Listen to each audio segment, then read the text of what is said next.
Dear students, viewers, and the subscribers, welcome to the IAS Mentor. We are moving to lecture number 71 in the series Indian Polity. We are not only moving in terms of the lecture number, but we are also moving in terms of the topics that you are covering. So, today in this lecture, we are going to start a new topic that is the Union Legislature. So, we completed the executive part. We took almost 20 lectures, I think, to cover the executive part. We tried to cover as comprehensively as possible. We covered both the union executive as well as the state executive. Before that, we have covered the entire philosophical part in the constitution, which includes topic like fundamental rights, DPSP, fundamental duties, preamble, citizenship, union and its territories. All those things has been covered. Now we are going to the third important area, that is the legislature. And if you see the legislature, this is one area of late UPSC has been asking a lot of questions. 3 to 4 questions in the prelims examinations are coming from this area. And I'm quite sure in most of the state service examination also, there's a lot of questions that is going to come from this particular area. All right.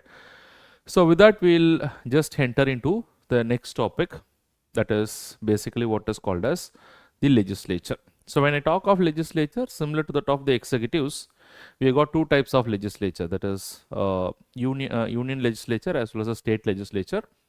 So first we'll try to cover the union legislature, and then once I'm done with the union legislature, then we'll go to what is called as the state legislature. Now what do I mean by union legislature? It is nothing but the Parliament of India.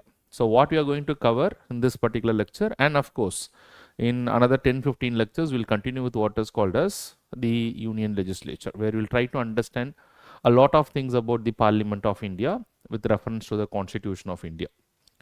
First, we'll try to understand the composition. So we'll try to understand the composition of the Parliament, which includes the two houses, of course, the composition of Lok Sabha, the Rajya Sabha. Now, once we are done with the composition, then we'll try to understand the qualifications and disqualification of the members of the Parliament. What are the qualifications they have to possess to get elected? What are the grounds on which they can be disqualified?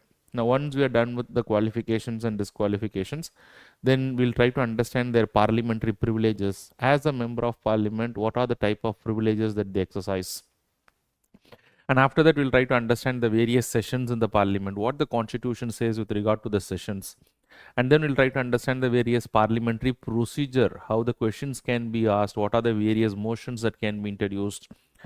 And then subsequently, we'll try to understand the legislative process, which means how the law get enacted in the Parliament, how the bills are introduced, how it goes through different stages.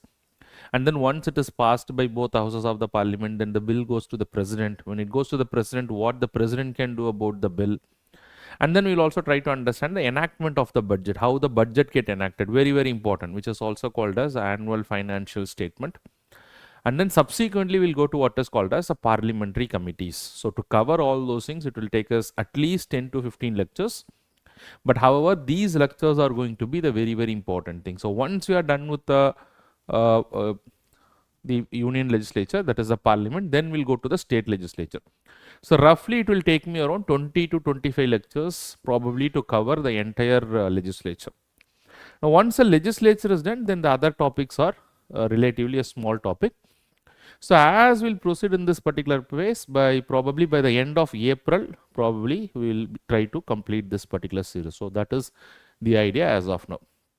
All right. So with that, we'll proceed to the first topic under the union legislature, that is nothing but the composition of the Constitution of Parliament. In fact, the Constitution itself allows for what is called as the Parliament as an institution. So let us try to understand, as an institution, this Parliament, it consists of what? In fact, if you see under the Constitution, the Parliament consists of three parts. So what are the things that is inclusive of the Parliament? The Lok Sabha, which is also called as the House of People, which is also called as the lower house. And then we have another house which is also called as the Rajya Sabha, which is also called as the Council of States, which is also called as what is called as the upper house. Now the Parliament, does it consist only these two houses? No. If you look into the Constitution makes it very clear. The President is also an integral part of the Parliament. So therefore, it is very important what are the things that constitute the Parliament of India. The Parliament of India consists of the President, the House of People, and also what is called as a Council of States. In fact, if a question comes in the UPSC examination, is the President an integral part of the Parliament? Of course, the President is an integral part of the Parliament. But if the question comes, is the President a member of Parliament? Of course, you know the answer. The President is not a member of Parliament, but he is an integral part of the Parliament. So try to keep this in your mind. Very, very important. Now, if you ask me the question, why the President is an integral part of the Parliament? The President is an integral part of the Parliament because without the President, the Parliament will not be able to perform many of its functions. So, for example, one of the important functions of the Parliament is lawmaking. They have to get the bill, introduce the bill, get the bill processed, and then finally, unless and until the President gives a assent, the bill does not become an act. And even before that, to introduce a bill, first of all, the houses has to be in session. And who has to summon the houses to session? It is the President who has to summon the session. It is the President who has to prorogue the session. It is the President who will dissolve the House. So to that extent, the Parliament in performing number of its duties and responsibilities, who is involved in all those things? The President is involved in all those things. Therefore, you have to understand that the President is also an integral part of the Parliament. But however, he is not a member of Parliament. Now further, before we understand as to what is the composition of each and every house separately, that is the Lok Sabha and the Rajya Sabha, we shall also understand that what was the reason as to our legislature, that is the union legislature, was bicameral in nature. Now what do you mean when I say bicameral in nature? Bicameral in nature means two houses. If any legislative body is having two houses, then it is basically called as bicameral in legislature. The Constitution of India has made that mandatorily the union legislature is bicameral. Whereas in case of the state legislature, as we later understand, is it mandatory to have bicameral legislature? No, it is not mandatory. If the state want, they can have a bicameral legislature. Otherwise, it will be a unicameral legislature. But what is mandatory under the Constitution is the union legislature is always bicameral in legislature. So now the question is, why the Constituent Assembly decided that the union legislature shall be bicameral legislature? So the reasons that they have decided as to why the union will be a bicameral legislature, for number of reasons, they wanted to have what is called as a Rajya Sabha. There is no question whether the Lok Sabha should exist or not. So that question should not be there in your mind, because it is a Lok Sabha which is also called as a House of People. And to be a democracy, you need to have people's representatives. And the people's representatives will go where? To the House of the People. So there is no question from where the government is also formed. That is what we have already seen as to what is a parliamentary democracy. But now the question is whether to have Rajya Sabha or not. So what was the reason to have the Rajya Sabha? So therefore it became a bicameral legislature. Is that in a federal political system. So India is a federal political system where there is a division of powers between the center and the states. Therefore, to protect the interest of the states, the Constituent Assembly thought there should be a house where it does representation from the states. And that's why you will understand the Rajya Sabha, which is also called as a Council of States. The MPs in case of the Council of States, that is in the Rajya Sabha, they are not elected directly by the people, but they are indirectly elected. They are indirectly elected from among the members of the Legislative Assembly of that particular state. So therefore, you will have to understand the first and foremost reason as to why they wanted to have Rajya Sabha is that they wanted to have representation from the states.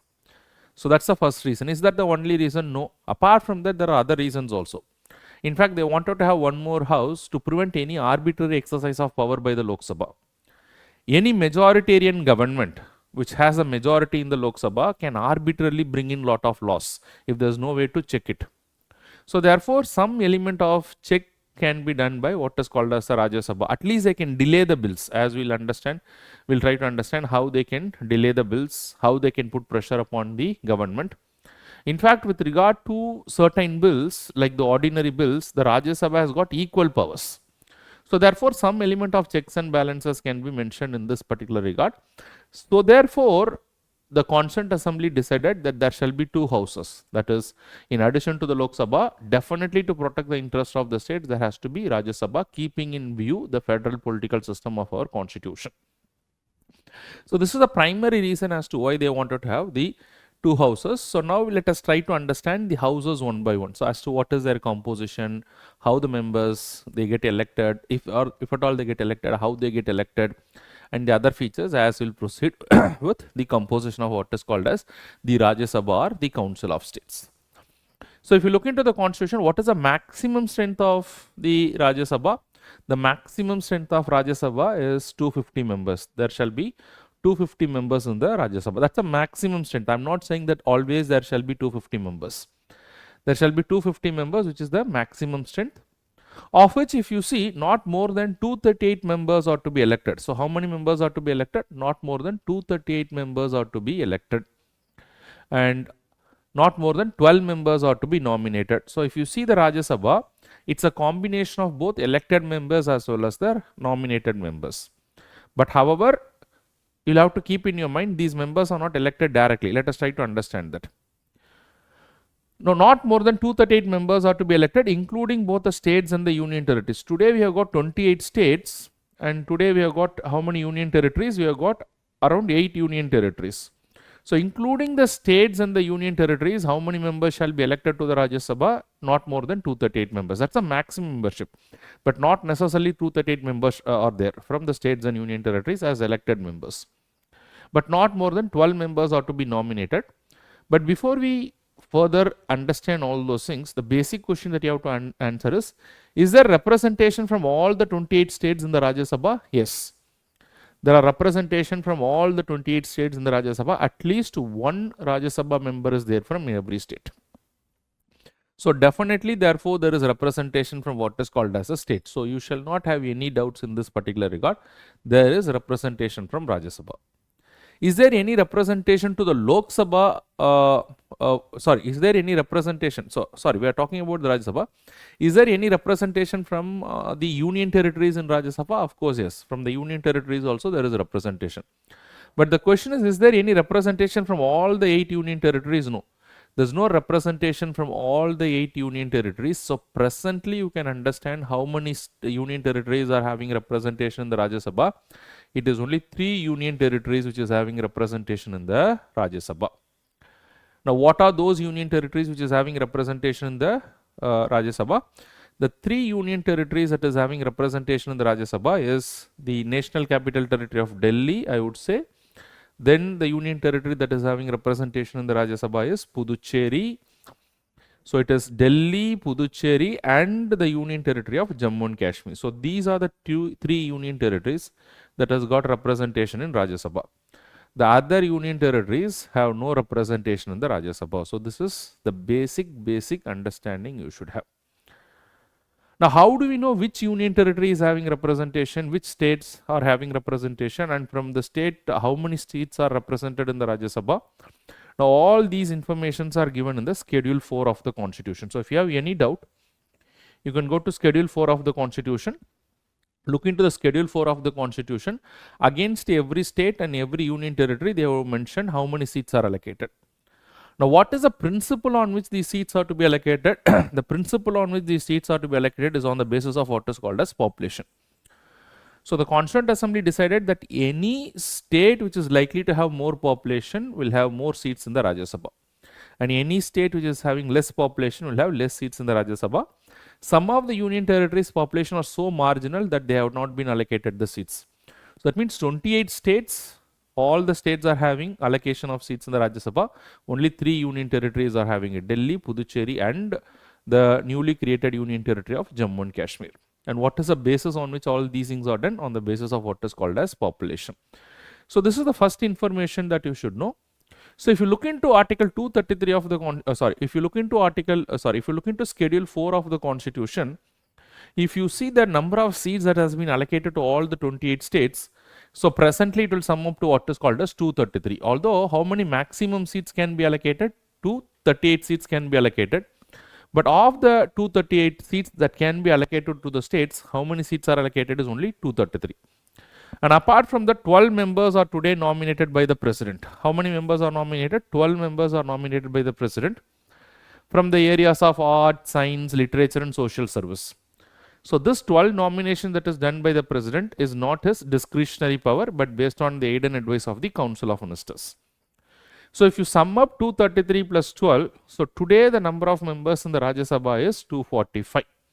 So 233 members are elected, although 238 can be elected, but not all the 238 has been allocated to the states. So presently only 238 seats are allocated. So 233 are elected and 12 members nominated. So the total membership of Rajya Sabha presently is what is called as 245, or the maximum size presently is what is 245. So now the next question is, okay, 12 members are nominated, 233 members are elected.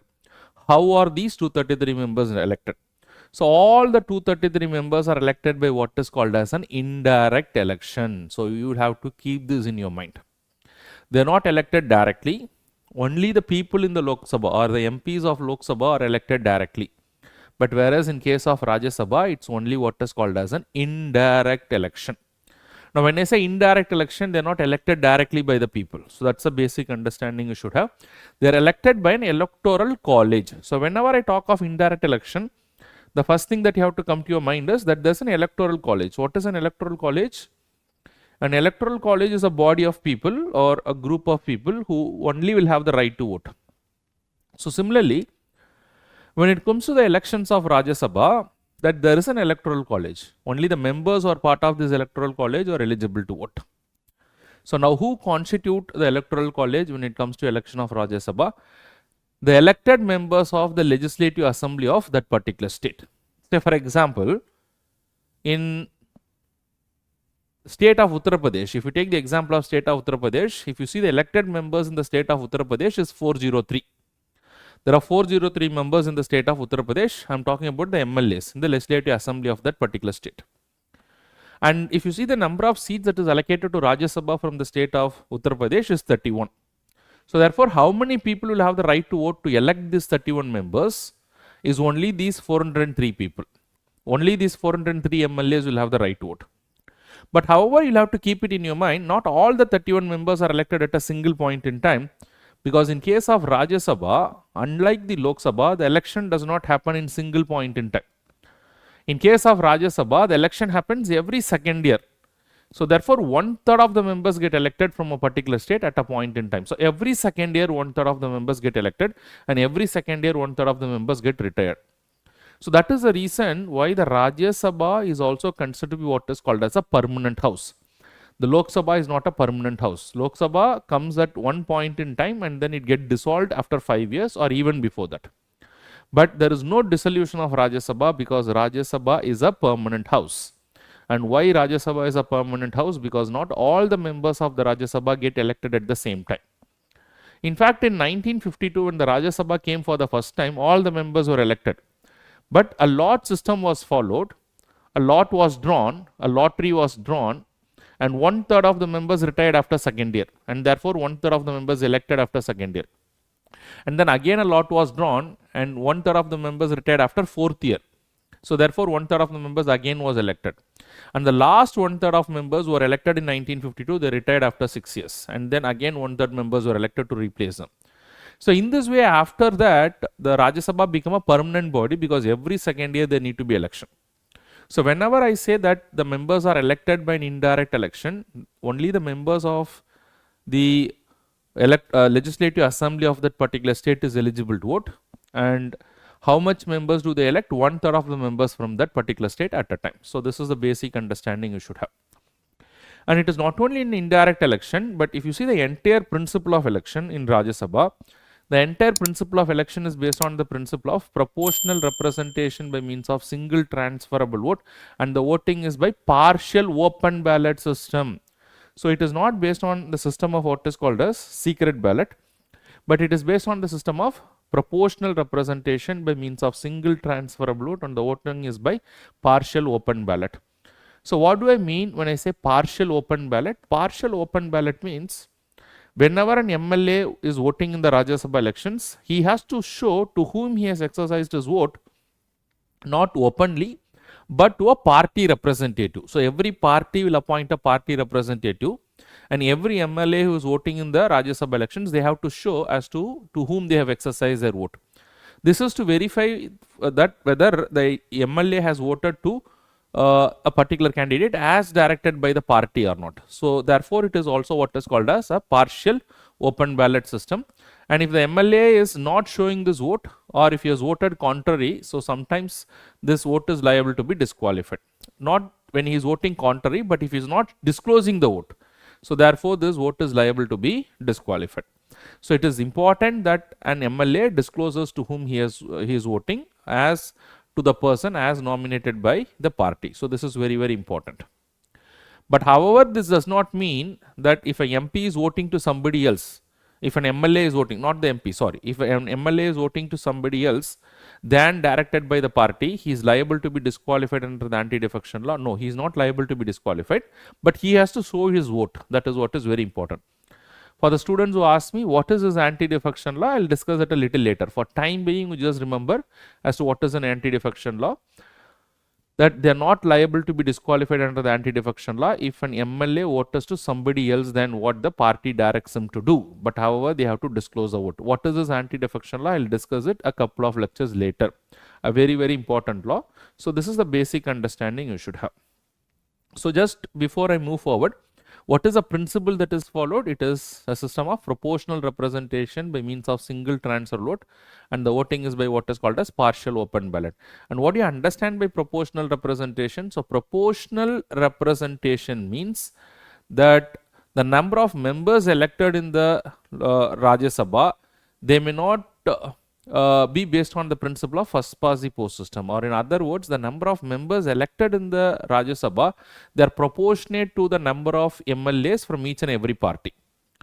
So try to understand, to have a majority in the Rajya Sabha, a particular party should be in power in most of the states. Then only they will have the majority in the Rajya Sabha.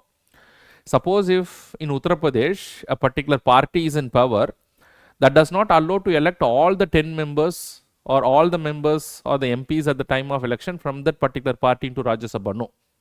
The number of MPs who will be elected from Uttar Pradesh is proportionate to the MLAs belonging to different parties in the Uttar Pradesh Legislative Assembly.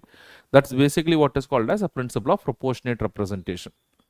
And what is a single transfer voting system? Single transfer voting system helps every person who is contesting election as an MP to get an electoral quota, because in the elections to the Rajya Sabha, unless and until they get an electoral quota, they will not be eligible to get elected. So the single transfer voting system helps them to get that electoral quota. Now this is the basic information you should have. In fact, UPSC will not go too deep, but you should remember this. What is the principle of election?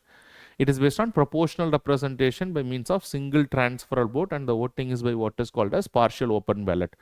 Does the anti-defection law apply in case of Rajya Sabha election? No, it does not apply in case of Rajya Sabha election. Third question, the system is based on indirect election. That means there is an electoral college. Who constitute the electoral college? The elected members of legislative assembly of the particular state legislature. In case of union territory, the elected members of the legislative assembly of those union territories. So this is the basic understanding you should have. So now we'll quickly move forward. Let us try to understand as to what is called as the composition of House of People. If you see the House of People, if you see the composition, it says that the maximum number of seat in case of House of People is 550, and in addition to that, in the original constitution there was also provision that 2% can be nominated. So 2% can be nominated from whom? So 2% can be nominated from the category of Anglo-Indians, that is 2 Anglo-Indians can be nominated. So basically, so 550 plus 2, initially the strength was supposed to be 552 in the original constitution. But however, in the original constitution, if you see, this Anglo-Indian nomination was to be there only for the first 10 years. And this provision was extended every 10 years. And in this way, it was extended till 2020. But in the year 2020, the constitution was amended by the 104th Constitutional Amendment Act, and the nomination of 2 Anglo-Indian members was done away with. So presently, therefore, there is no provision to nominate 2 Anglo-Indian members in the Lok Sabha. And who was earlier supposed to nominate this Anglo-Indian? It was the President of India who was supposed to nominate this Anglo-Indian on the recommendation of the Union Council of Ministers. So therefore, now presently there is no provision for nomination of Anglo-Indian members. So therefore, presently today the maximum number of seats, maximum can be 550. Out of which, if you read the constitution again, the constitution is saying not more than 530 seats shall be elected directly from the states. and not more than 20 members are to be elected from the union territories. So this is the basic information that is given in the constitution. So maximum is 550, out of which how it is distributed between the states and so that is between the states and the union territories. For states maximum 530 and for the union territories maximum 20. And if you see this 530 members are to be elected directly and these 20 members are to be elected directly. That means the only way of election when it comes to the Lok Sabha election is direct election. So when I say direct election, it is the people who will be directly eligible to vote. And it is in fact one of the important or an essential feature of what is called as democracy, that there is something which is called as universal adult suffrage or universal adult franchise. That means every adult individual is eligible to vote. So therefore, who is eligible to vote in our country? All adult individuals attained 18 years of age are eligible to vote, provided that they are not disqualified under the other laws. But right now, for time being, we understand that any adult individual who has attained 18 years of age shall be eligible to vote. In the original constitution, if you see that this was supposed to be what is called as 21 years. Now this 21 years in the original constitution was replaced by the 61st Constitutional Amendment Act in the year 1998, and presently that is what is called as 18 years. So try to keep this in your mind. In case of Lok Sabha election, direct elections, it is based on universal adult suffrage, and what is the age requirement that is required? Originally it was 21 years and that has been now reduced to what is called as 18 years of age. And it is also an important principle that you have to keep in your mind when you see the Lok Sabha elections. So overall there can be how many seats? There can be what is called as 550 seats. There is no Anglo-Indian nomination, 530 from the states and 20 from the union territories. But today if you see the number of seats including both the states and the union territories, although maximum it can be 550, so today we have got only 543 seats. So what is the maximum number of seats that we have got today? Is only 543 including states and union territories. Now who is going to decide that it will be 543? Because the constitution is saying maximum 550. But today we have got actually is only 543 seats. Now who will decide it to be 543 seats? For which if you look into the constitution says that the total number of seats given to each and every state. So although the maximum number is 550, but who is actually to decide the number of seats for each and every state? And for that, if you read the constitution says the number of seats to each and every state shall be allocated by such an authority as may be established by an act of parliament. Or in other words, the constitution is saying that the parliament can make a law, and by that law they can establish an authority, and that authority will decide as to how many seats is to be given to each and every state. Accordingly, the parliament enacted what is called as the Delimitation Act. So this Delimitation Act was passed in 1951. So Delimitation Act was passed. Initially it was passed in 1952. In fact, it was this Delimitation Act which allowed to establish an authority, and the Delimitation Act established an authority, and what is the name of that particular authority is what is called as Delimitation Commission. So far if you see, there are 4 delimitation commission that has been established. So how many delimitation commission so far? So far there is 4 delimitation commission. Recently it was asked in the UPSC examination. So far there were 4 delimitation commission. So therefore the constitution says that there shall be a law made by the parliament, and that law establishes an authority, and that authority will decide how many number of seats are to be given to each and every states. So therefore if you see individually the states, each and every state, it is only the Delimitation Commission which will decide how many seats are to be given to each and every state. But the only thing that is given in the constitution is what is the principle that this Delimitation Commission shall follow in allocating number of seats to each and every state is on the basis of population. So what shall be the basis on which the seats shall be allocated to each and every state is on the basis of what is called as the population. So try to remember this.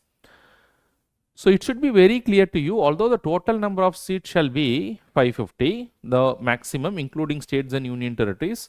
So what shall be the actual number of seats today? It is 543. And who determined that? It is Delimitation Commission. And on what basis the Delimitation Commission has done that? It is on the basis of what is called as population. So the constitution has made it very clear. So based on population, you allocate seats to each and every state. So therefore, based on the Delimitation Commission, 80 seats, I'm just taking one example, 80 seats has been allocated to the state of Uttar Pradesh. Now, why Uttar Pradesh has got the highest number of seats is because Uttar Pradesh has got the highest number of population. So, depending upon population, every state shall be allocated the seats. So, this is to ensure what is called as interstate parity, and this parity is to be ensured based on what is called as population. So, for which population is to be taken into account? If you look into the original constitution says that the Delimitation Commission has to take into account the latest census for the population. We know that in India the census happens every 10 years. Sometimes it has not been followed, but most of the times every 10 years the census has to be followed. It should be taken. So whenever the latest census is taken, that census has to be taken into account before doing the delimitation by the Delimitation Commission. This is what is given in the original constitution. So remember which population is to be taken into account. The latest census should be taken into account as per the constitution, but however that provision in the constitution is today amended. So instead of the word latest census, the parliament has amended the constitution, and today the census that is to be used for the purpose of delimitation is 1971 census, or in other words, the number of seats that is allocated to each and every state is on the basis of which census? 1971 census. If Uttar Pradesh has got 80 seats, it is based on 1971 census. If West Bengal has got 48 seats, that is based on what is called as 1971 census. So on and so forth, each and every state in our country has got certain number of seats. It is based on what is called as 1971 census. Is that clear to all of you? So the census that is followed is what is called as 1971 census. So that's a basic understanding you should have in your mind. But the process of delimitation is not yet over. I'll just explain it a little further. So try to understand that. So therefore, who is authority who will decide the number of seats for each and every state? It is a Delimitation Commission. And what is the population that the Delimitation Commission has to take? The Delimitation Commission has to take what is called as a 1971 census. Initially, this 1971 census was restricted only till the year 2000. So initially, original constitution, the latest census, the word latest census was replaced with 1971 census till the year 2000.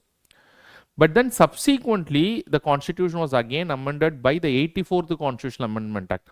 So initially in the original constitution, latest census, the word latest census was replaced with what is called as the 1971 census till the year 2000 by the 42nd Constitutional Amendment Act, and then subsequently again this was amended by the 84th Constitutional Amendment Act in the year 2001, and it has been extended to what is called as the first census after 2026. So till that point of time, the 1971 census is to be followed. When I say the first census after 2026, any census that would be published after the year 2026, and then after that any delimitation happens, then they will take into account the first census after 2026. But till that point of time, what is likely to be taken into account? It is the 1971 census. So this is what the constitution says presently, and this was brought in by the 84th Constitutional Amendment Act. So you are quite clear as to who will determine the number of seats for each and every state. It is the Delimitation Commission. What is the population that they will take into account today? The 1971 census, and the 1971 census is likely to continue till the first census after the year 2026 is published. After 2026, if any census is published, and after that if any delimitation will happen, they will take the latest census. But till that point of time, it is 1971 census. And further, if you look into the way that the law is there today in our country, that from every constituency, today a total of 543 constituencies are there. From every constituency, only one person can be elected. So we also follow the principle of what is called as territorial constituency or a single member constituency. That means the entire country is divided into 543 constituencies, including 28 states and 8 union territories. And from every constituency, how many person is elected? From every constituency, just only one single person is elected. So that's basically what you'll have to understand when I say it is a single member constituency. And what is the principle based on which this election happens? The principle based on which the election happens is basically first past the post system. So what do you understand by the first past the post system? First past the post system means that for the 543 constituencies, from every constituency, one person will be elected. That means 543 constituency means how many winners will be there? 543 winners. That is single member constituency. But in every constituency, the election is based on the principle of first past the post system. So what does it mean by first past the post system? When I say first past the post system, the winner from every constituency has to make sure that he gets more number of votes than the other candidates. It is not necessary that he gets a majority. He has to make sure that he gets more number of votes than the other candidates. That's basically what is called as a first past the post system, which I already explained in the key features in the constitution. So just assume it like this. If there are 4 participants running a 100-meter race, who is declared to be the winner of the election? Anyone who crosses the post first. He doesn't have to reach the post within a specified timeline. He has to cross the post before others. Then he is declared to be the winner. So similarly, in the first past the post system, the winner in every constituency has to get more number of votes than the other candidates. So that's the basic requirement that has to be there. So far it is quite clear to all of us that who determines the number of seats for each and every state. It is not mentioned in the constitution, the number of seats for each and every state. I am repeating it again. The number of seats for each and every state is not mentioned in the constitution for the Lok Sabha, but for the Rajya Sabha it is mentioned in the schedule 4 of the constitution. In case of Lok Sabha, only the total number of seats is given, that is 550. But that too, the exact number of seats shall be determined by what is called as Delimitation Commission, because it is a commission that is established by the Delimitation Act. And the Delimitation Commission shall determine the number of seats for each and every state, and they shall do that on the basis of what is called as population. So if you look into the function of the Delimitation Commission, is very, very important. So we'll try to understand the function of the Delimitation Commission. But before we understand the function of the Delimitation Commission, it's also very important to understand as what is called as a composition of this particular body. So as per the law, if you look into the composition of the Delimitation Commission, so this is basically how the composition of the Delimitation Commission functions. So what are the composition of the Delimitation Commission?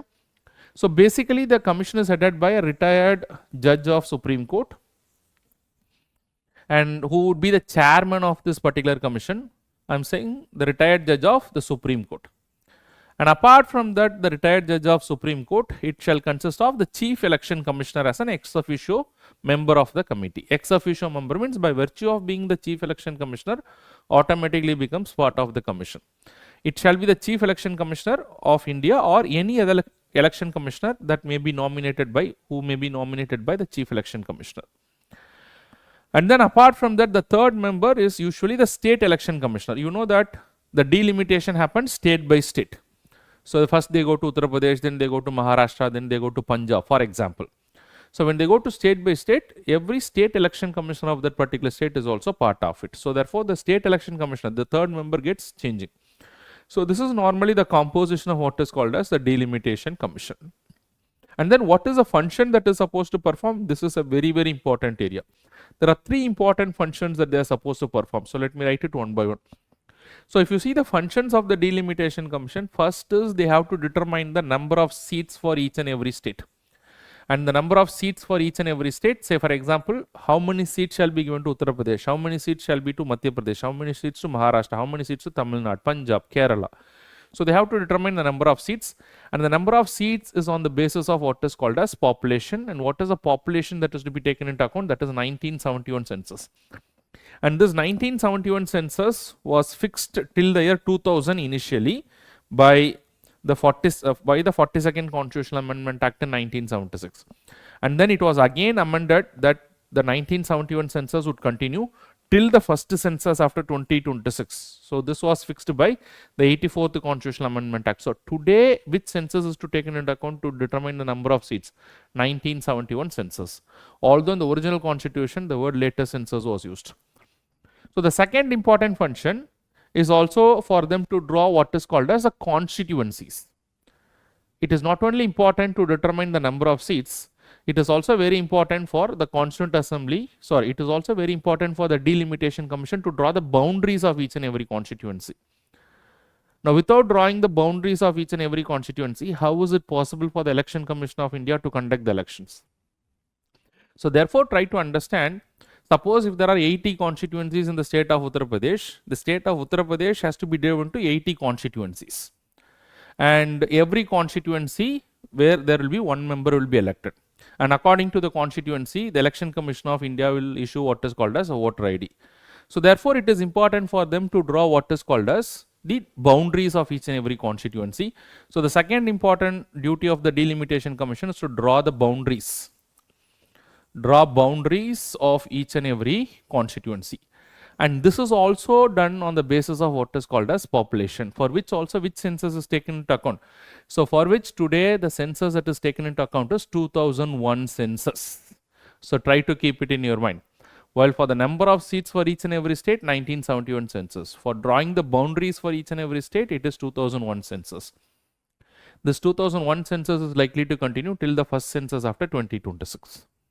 And then the third important function is that the Delimitation Commission has to do is reserving the seats for scheduled caste and scheduled tribe, reserving of seats. You know that there is political reservation in our country only for the scheduled caste and scheduled tribe in the Lok Sabha elections. There is no reservation for scheduled caste and scheduled tribe when it comes to Rajya Sabha elections, but there is reservation in case of what is called as Lok Sabha elections. And who is going to reserve the constituencies for the scheduled caste and scheduled tribe when it comes to Lok Sabha elections? This reservation is also done by what is called as the Delimitation Commission. The constitution allows for reservation, but who will determine which constituencies to be reserved for the scheduled caste and scheduled tribe? It is done by the Delimitation Commission. But what is the principle that the Delimitation Commission has to follow is given in the constitution. That while the Delimitation Commission reserves certain constituencies to the scheduled caste and scheduled tribe, they have to take into account what is called as population. It is only based on population they have to reserve the seats to the scheduled caste and scheduled tribe. So this is the basic understanding you should have. Now, which population is to be taken into account for that purpose? Again, it is the 2001 census, which the constitution provides for. Based on the 87th Constitutional Amendment Act, for reserving seats to the scheduled caste and scheduled tribe, the Delimitation Commission has to take into account of the 2001 census, which means, say for example, if according to the 2001 census, if in the state of Uttar Pradesh, because in Uttar Pradesh there are 80 MPs in the Lok Sabha, so the total number of seats in the Lok Sabha in case of Uttar Pradesh is 80. So out of this 80, suppose let us assume that as per the 2001 census, if there are 10% scheduled caste population, so how many scheduled caste population? So let us assume 10% scheduled tribe population and 20% scheduled caste population. So both based on, let us assume, 2001 census. So as per the constitution, the Delimitation Commission has to reserve the number of seats in Uttar Pradesh for the scheduled caste and scheduled tribe in proportion to their population, that is 2001 census. So if 10% population are scheduled tribe, then out of 80 seats, 8 seats has to go to reserved to scheduled tribes, and 20% means 16% of the seats has to be reserved to scheduled caste. So 8 plus 16 is 24, and remaining 56 seats shall be general constituencies. In the general constituency, anybody can contest, whereas in the constituency that is reserved for the scheduled caste, only a scheduled caste candidate from that particular state or anywhere in India can contest. And for the seats that is reserved for the scheduled tribe in the state of Uttar Pradesh, only a scheduled tribe candidate in that particular state or any scheduled tribe anywhere in India can contest in that particular constituency. So this is the basic understanding you should have. Very, very important topic. So now try to understand what are the major functions of the Delimitation Commission. First, they have to determine the number of seats for each and every state, for which census they will take into account, 1971 census. And then they have to draw the boundaries of each and every constituency, for which census they will take into account, 2001 census. And then they should also reserve the constituencies for the scheduled caste and scheduled tribe in every state, for which census they will take into account, 2001 census. So this is what you'll have to keep it in your mind as to what are the functions that is performed by Delimitation Commission. The Delimitation Commission is a very powerful body that once they decide, their decision cannot be changed. Even the parliament can discuss what has been decided, but they cannot change the decision of what is called as a Delimitation Commission. So therefore, it is very important that you have an understanding of this particular area. So what we have discussed till this point of time, we have tried to understand the constitution of parliament and the composition of Lok Sabha and Rajya Sabha. We try to understand the manner of the election both in Lok Sabha and Rajya Sabha, and especially we have understood the entire delimitation process and the function that is done by what is called as the Delimitation Commission, and of course the various censors that is to be used for the process of what is called as delimitation. I'm sure that this particular topic is quite clear to all of you. Very, very important topic. So before I wind up the lecture, so please get into the question. Consider the following statement. Statement 1. The reservation of seats to scheduled caste and scheduled tribe in the Lok Sabha elections is done by the Delimitation Commission on the basis of 1971 census. Is it 1971 census or some other census? Please decide it. The 104th Amendment Act extended the provision of 2 Anglo-Indian nomination to Lok Sabha by the President by another 10 years till 2030. Is it true or false? The members of Rajya Sabha are elected on the basis of first past the post system, while the Rajya Sabha members are elected by proportional representation. Is it true or false? So this is the basic understanding. With that, you'll have to answer this question. How many of the statements given above are incorrect? So you can find what is correct and what is incorrect. So with that, we'll wind this particular lecture. If you know the answer, please put it in the comment box. These are all going to motivate me in doing the other lectures, and also to have a connect with the students. I understand how many of you are able to solve these things. And I'm again repeating it. What helped me to solve the UPSC examination many times is my regular revision and the regular practice of the various previous year questions. So try to do those questions regularly. If you have any questions, you can reach out to me regarding the examination. And as I already said, you can consider me as your friend or as your brother or as your mentor who can help you in clearing this examination. All right. So with that, I'll wind up the lecture. If you like this video, please do share it with your friends, family members. And I'm quite sure it is going to be extremely useful to the students preparing for the UPSC examination and other competitive examination. Thank you very much. All the very best.